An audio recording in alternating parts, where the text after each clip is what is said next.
In this video, we are going to see how we can see the inactive items from our Etsy account.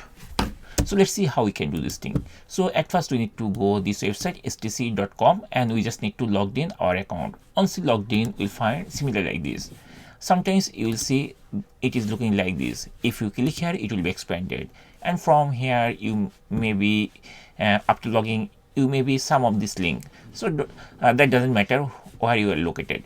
So from this shop manager left side, we have to click the listings. Once you click the listings, we'll see all the items over there. Now you will see this type of item, but how we can see the inactive or deactivated items? So for this, we just need to go right side. So there is on column here, and here there is on section. It is called listing status, and here you see some of the radio buttons are there. So if you have any inactive item, you'll see over there. If you have more, then you'll see the total number of items over here also.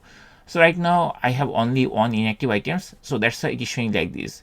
But this circle is not filled. So this circle filled means it will show of those items over there.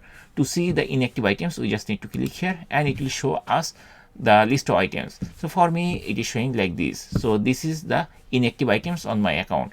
And that's it. In this way, you can easily find the inactive items from our Etsy account.